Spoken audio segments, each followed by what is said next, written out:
Hi everyone, I'm coming to you from our home here in Carolina, Newfoundland, where Sherry and I are self-isolating during this COVID-19 pandemic. Hopefully you are doing your part as well, unless of course you are one of the essential workers out there that are going above and beyond to provide us with the services that we need at this time.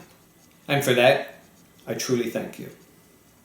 While these are uncertain times in our society, the same thing is happening in Rwanda with our sheltered M children. They have been ordered to self-isolate in their homes as well.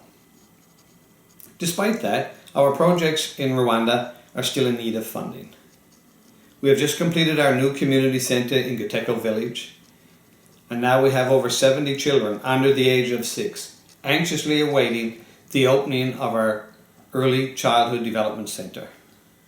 The desk has been delivered and the kitchen is being in the process of being completed, where nutritious meals will be provided to these kids every day. What we need is the operational funds to open our education centre. Since 2008, every April, Shelter Them has their annual 100 Days of Change campaign, where we ask individuals like yourselves to collect their change over a 100-day period, April the 7th to July 17th, and donate it to Shelter Them. This year, the monies would go towards our early childhood education centre. Over the last 12 years, here in Newfoundland alone, supporters have donated over $100,000 through this campaign. It has been and continues to be one of the major fundraisers for Shelter Them here in Newfoundland. We understand this is a difficult time to ask for your financial support, and we are in no way asking you to put yourself in financial difficulty. The COVID-19 pandemic may have caused you to lose your job or just put a financial strain on you and your family. We pray that with everyone doing their part by social distancing and self-isolation, life will get back to normal in the next few months, hopefully sooner. The last couple of years, our 100 Days of Change campaign has been geared towards raising money to help fund the construction of 10 new homes for families in Giteko village. Silvari, his wife Judith, and their 2 children, Emmanuel and Edisa, were one of the families that were chosen to have a new home.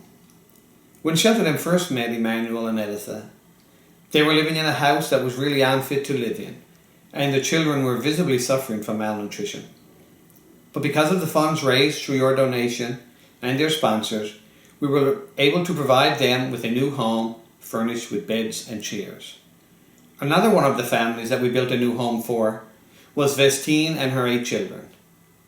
Then when our team visited them in the fall, we delivered their beds, chairs and couches.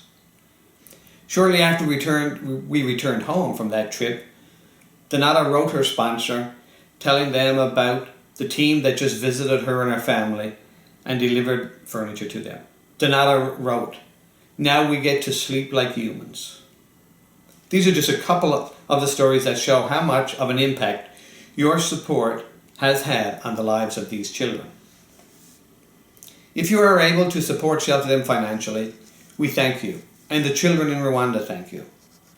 You can reach out to me or any one of the many volunteers here in Newfoundland and give your donation. Maybe you would like to do your own fundraiser for Shelter Them, like our volunteers Donna and Dave Bishop of Harbour Grace did in March. This journey of transformation in these children's lives begins and ends with supporters like you. Stay safe and God bless.